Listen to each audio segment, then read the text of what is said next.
Hello, book club.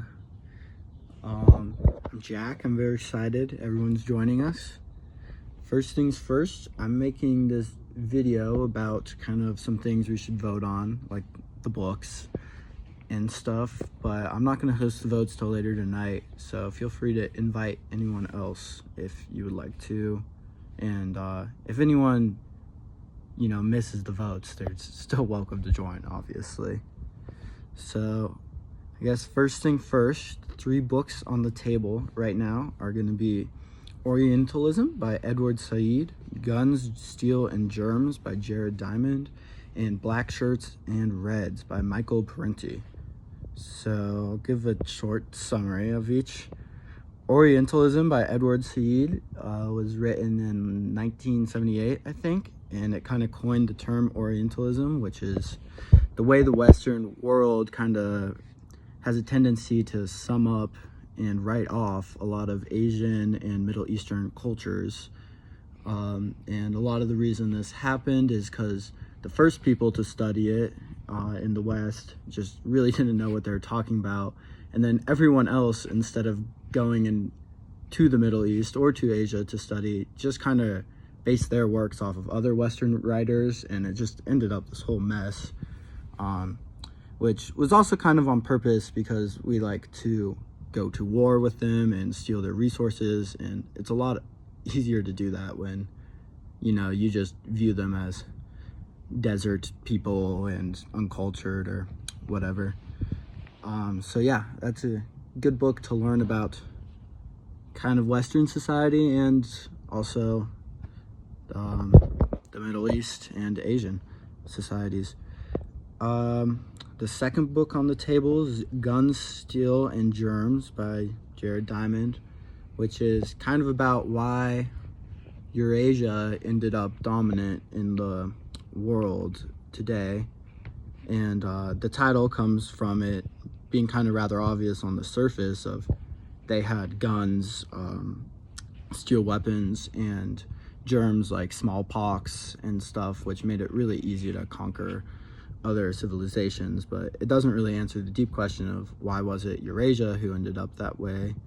When you look at a country like Africa, they have access to metal, they have their own endemic plagues or whatever, like yellow fever and malaria, and they kind of had a head start on Europe as well because that's where humans developed.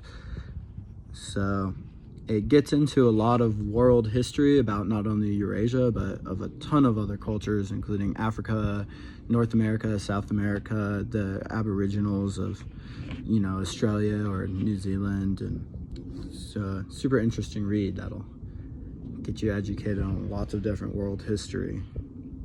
And then the last one is Black Shirts and Reds, which is about the rise of fascism and how fascism starts and takes over countries. Pretty topical. It goes over a lot of kind of Nazis and Italy and I think Japan, but I'm not positive on that. It's a good book. Michael Parenti is a lovely author. Side tangent, you should look up Michael Parenti Yellow Speech if you have about an hour and 20 minutes. That's about neo-colonialism and the Cold War, and really changed my opinions on a lot. He's a super well-written and well-spoken person.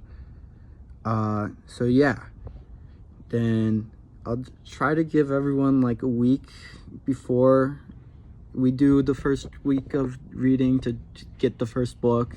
I'll make sure to find a free PDF online, but you also got your library, used bookstores, if you really need Amazon. What I've done in the past is even gotten the free PDF and printed it slowly. I know Denver Public Library lets you print 100 pages free, so I just print it over a couple days sometimes. You could also probably get away with doing that for like $3 at Office Depot. Whatever works for you. You could even do audiobooks if you really want. So yeah, we'll vote on the 3 books. We're also going to vote on what day to meet. And then I guess we can figure out the time later. If it's going to be a weekday, we should definitely do later so everyone who has work and stuff can join. And if we're gonna do the weekend, maybe we should do earlier, but yeah, we can figure that out. It's okay if you miss a meeting, obviously.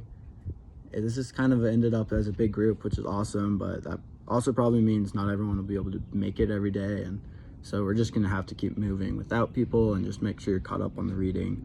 I'll also make sure to do a Zoom link, so you know, if you can't make it, I'll put the Zoom people up on my iPad or something. And then yeah, the last thing we'll vote on is the pacing. So just to figure out, you know, how fast people read. I'm thinking we do like 50 to 75 pages, just depending on how it works out with the chapters, but I'll do a vote of whether that sounds good or too fast or too slow, and obviously we can change that down the road if whatever we pick isn't working out for people. So yeah, thanks for joining.